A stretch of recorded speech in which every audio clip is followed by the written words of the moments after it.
Welcome back, Superbrain, and today is the day a lot of you have been waiting for. This is how to remember people's names. Have you ever met somebody, they give you their name, and then seconds later the name just disappears out of your mind? Or maybe you're just out and about, you're going for a jog, you're at the gym, you're at the grocery store, somebody taps you on your shoulder, you turn around, and you see somebody you recognize. But for the life of you, you don't know who that person is. You don't remember their name.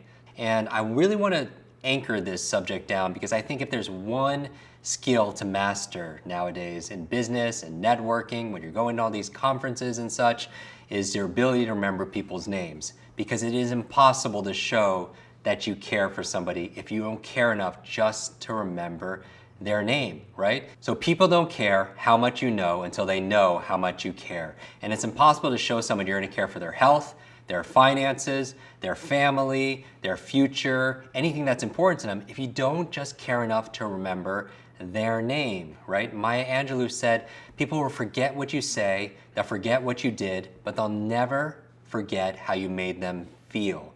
And a name is the sweetest sound to a person's ears. And so many people tell me they're so embarrassed, they're so forgetful. They feel so bad when they have to ask for a person's name 2, 3, 4 times.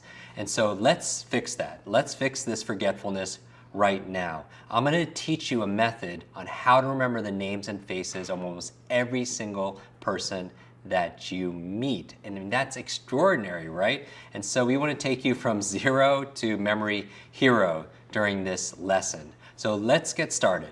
First of all, I want you to remember mom. We covered this earlier, we covered mom, but I want you to just remember motivation, observation, and mechanics. The motivation is wanting to remember a person's name. So ask yourself, why do I want to remember this person's name? Because if you don't come up with one reason, you're not going to remember that person's name. Come up with 1 or 2 reasons. I want to practice these techniques. I want to show the person respect. I want to make a new friend. I want to do some business. A couple of reasons will help elevate your motivation and you're more likely to remember it. The O is just observation. It's not your retention, it's your attention. Pay attention. Listen for the person's name. A lot of you aren't forgetting the person's name, you're just not really listening. Remember, listen, scrambled, that word becomes the word silent. So just pay attention. And finally, the other M in mom stands for mechanics, and that's what I'm gonna give you right now. The mechanical skills, step by step on how to remember names. So I want you to remember this. Next time you're out and about at some social function, at a wedding, at a networking event, at a fest, one of these conferences, summit, these kind of gatherings, what you want to do is do this. Look in the mirror, and as you're checking your clothes or your makeup or anything else, I want you to say to yourself, I am going to be suave. Be suave. Remember, be suave. And this is what it stands for. The B stands for believe. Because if you believe you can or believe you can't, either way, what? You're right. Who said that? Henry Ford said that, right? That's the power of a belief. So you want to eliminate the negative self-talk. Every time you say, I'm not going to remember names or my memory is so horrible, you don't want to say that. Replace it with something more empowering. The E in Be Suave stands for exercise. And I don't mean physical exercise, although we talked about people who are more physically active will do better at mental acuity tests, they have better focus, and they'll have a better memory. Because anything good for your heart is going to be good for your head. But I mean practice when I say exercise. Practice makes progress, practice makes permanent, right? And so you want to be able to practice what you're about to learn.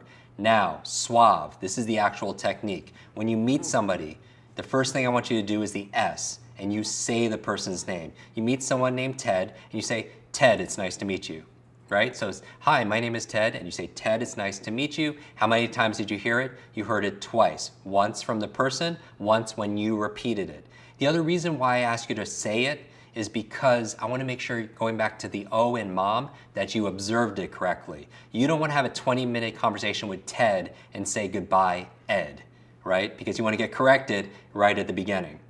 The U in suave stands for use the name. Use the name in the conversation. But notice it's use, it's not abuse, right? You want to put an A and a B in front of it, that would be abuse. An abuse would be, Ted, it's great to meet you. Ted, you want to grab some lunch. Ted, what do you want to cover today? Ted, Ted, Ted. That's an abuse. But you want to use it 3 or 4 times in the context of the conversation. The A in suave stands for ask. Because what's everyone's favorite subject? It's not travel, it's not food, it's not entrepreneurship. What is it? It's themselves, right? Remember, the name is the sweetest sound to a person's ears. The ask is really good also when you meet somebody and their name is a little bit different than what you're used to. Maybe you're hearing a name for the first time, so you could ask about a person's name. What can you ask about a person's name? How do you spell it? Where is it from? Who are you named after? Are you related to this person, right? Does it mean something in another language? You could ask all these probing questions. And remember, people don't care how much you know until they know how much you care. And asking about a name is so important. And I remember I was doing this training at the country's largest life insurance company. And it was about 100 people in the room, and the training director's name was Nankita. Nankita. And I was like, wow, that's a beautiful name. Where is it from? How do you spell it? And I said, what does it mean? And she paused. I was like, Nankita, what does it mean? And she looked at her coworkers and she said, it means graceful falling waters. And I was like, wow, that's really beautiful. And notice how her coworkers were reacting when she said that. I said, Nankita, how long have you worked here? She's like, 4 or 5 years. She was like, with people here? She's like, yeah, a lot of people are my friends. They were at my wedding. And I asked the audience, I said, how many people in this room knew that's what her name meant? And out of 100 plus people, how many people raised their hand? Zero. Right? And we had an incredible bond because remember, a name, think about the emotion connected to someone's name. It's probably one of the very first words you learned how to write for yourself, and how much reinforcement, how much encouragement, how much love were you given when you wrote your name, right? So it's very tender, it's like your identity, right? And so I ask about a person's name. And then finally the V and the E in SUAVE. The V stands for visualize. How many people are better with faces than they are with names?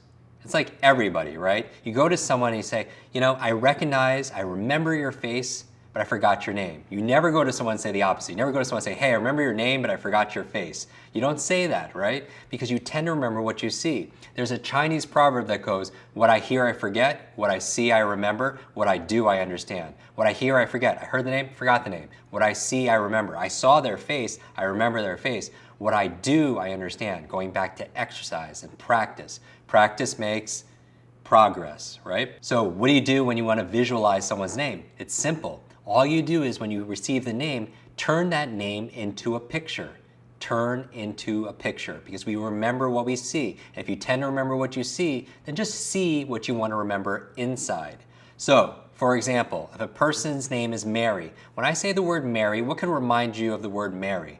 Mary, someone getting married, right? Imagine you're meeting Mary for the first time and just imagine she's in a wedding dress and you're getting married, right? And would you remember that? Of course you would. And so when you say goodbye to Mary later on, you remember that too. Maybe it's not a wedding dress, maybe Mary had a little lamb. So imagine meeting Mary for the first time and she's getting punch at the punch bowl and she has two arms, underneath her arms are two lambs. Mary had a little lamb, she has two lambs underneath her arms. And you're like, well, that's so childish. Who are the fastest learners on the planet? Children. And children make fun of names, right? They'll take someone's name and they'll repeat it and they'll rhyme it, they'll do all these things. That's how children learn names, right? They're fast learners. And so I would say, remember Mary had a little lamb. When you say goodbye to her, oh, what was she doing? She was holding those lambs. What's her name? Her name is Mary. If a person's name is Mark, what can you picture? Person's name is Mark. Just imagine you're putting a little check mark on their forehead. Mark introduces himself and you just put a little check mark on his forehead. That reminds you, and by the way, this is in the privacy of where? This is in the privacy of your own mind. You're not sharing this with Mark, right? Just a little check mark. And you wouldn't do that. And if it makes you laugh or something like that, that's why you remember it. Now, by the way, when you're out and about, I don't see everything like lambs and check marks and everything else like that. What happens is after you remember the person's name, then the picture disappears. But I ask you to do this method, this visualization method, because it overcomes what I call the 6-second syndrome. 6-second syndrome is this. Somebody gives you their names. You have 6 seconds to do something with that name, otherwise what happened? It'll just disappear. So if a person's name is Mike, what could you picture? Someone singing on a microphone. Imagine you meet someone named Mike and all of a sudden they jump on the table and singing karaoke on a microphone. You won't forget that. It's visual, it's imaginative. When you say goodbye, oh, that was the guy singing bad karaoke. What's his name? Mike, right? And so a person's name is Carol, you could picture what? Somebody caroling, right? If a person's name is John, you could picture what? whatever you picture. So the idea here is visual, you make a picture of it, put it on the person. And finally, the E in Be Suave stands for end. What does that mean? That means saying goodbye, ending the conversation using their name, right? Ted, it's nice to meet you. John, have a great day. This is what it does, because if you could walk into a room and meet 20 strangers and leave saying goodbye to every single one of them by name, who are they all going to remember? They're all going to remember you, and that's a standout skill. Okay, so here's your quick review. Remember MOM and B SUAVE. Motivation, observation, mechanics. And what's the B SUAVE? B stands for what? Say it out loud. Believe. Believe you can, believe you can't. Either way, you're right. The E is exercise, practice, because practice makes what? Practice makes progress. The S in SUAVE stands for say the name. You say the name when you hear it. The U in SUAVE is you use it 3 or 4 times in the conversation. The A in SUAVE is ask. Everyone loves being asked about themselves. It's their favorite subject.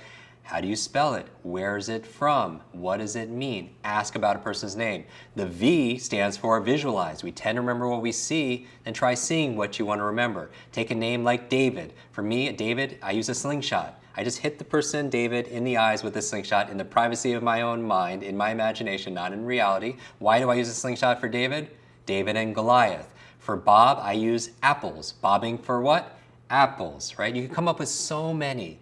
And that's going to be your homework. Finally, the E stands for end. You end the conversation using their name. So what's your homework assignment? Really simple. I want you to practice taking names and turning them into a picture. Now, the best way I can imagine doing this is go online for your country and look at the top names for your census, right? Maybe it's the top baby names, maybe it's the top male names, female names. And what I want you to do is practice taking each name and turn it into a picture. And here's the really smart thing. When you do that, for example, in the United States, if I take the top 100 names as males, if I come up with a picture for every single one of them, like, John is a toilet, and David is a slingshot, and Bob is apples. If I do the first 100 names, I have pictures for 60% of the male population in the United States. If I do it for females in the United States, for example, the top 100 female names, I'll actually have 40% of the US population already done.